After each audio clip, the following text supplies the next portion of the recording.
வணக்கம். தலைப்புச் செய்திகள்.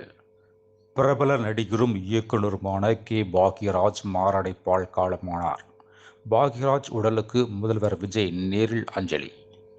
திரைத்துறையில் பன்முக வித்தகர் பாக்யராஜ் மறைவுக்கு கட்சித் தலைவர்கள், திரையுலகினர், பொதுமக்கள் அஞ்சலி செலுத்தினர்.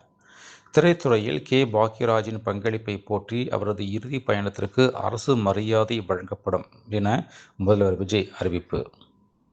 ராமர் கோயில் காணிக்கை திருட்டு வழக்கில் 8 பேர் கைது, அறக்கட்டளை நிர்வாகிகள் ராஜினாமா.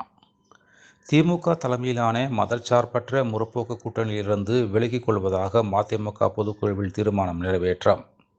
தமிழ்நாடு காங்கிரஸ் கமிட்டி தலைவராக மாணிக்கம் தாக்கூர் நியமனம். அகில இந்திய காங்கிரஸ் கமிட்டியின் தலைவர் மல்லிகார்ஜுன கார்கே தகவல்.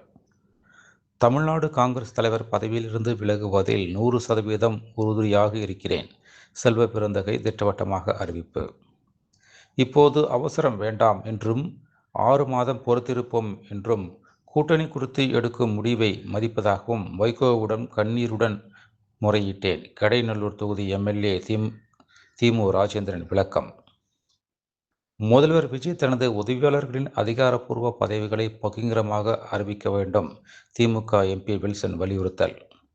தமிழகத்தின் பிரதிநிதியாக தமிழகத்தைச் சேர்ந்தவர் இருந்திருந்தால் சிறப்பாக இருக்கும். வெங்கட் நாராயணா நியமனம் குறித்து காங்கிரஸ் எம்பி ஜோதிமணி அதிருப்தி. திருச்சி கிழக்கு தொகுதி இடைத்தேர்தலில் போட்டியிடுவது குறித்து இன்னும் முடிவெடுக்கவில்லை. ஸ்டாலின் பேட்டி.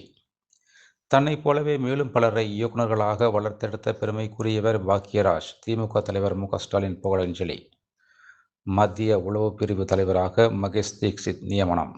மேலும் விரிவான செய்திகளுக்கு அரசியல் ராஜ்யம் மின் இதழை படியுங்கள். நன்றி, வணக்கம்.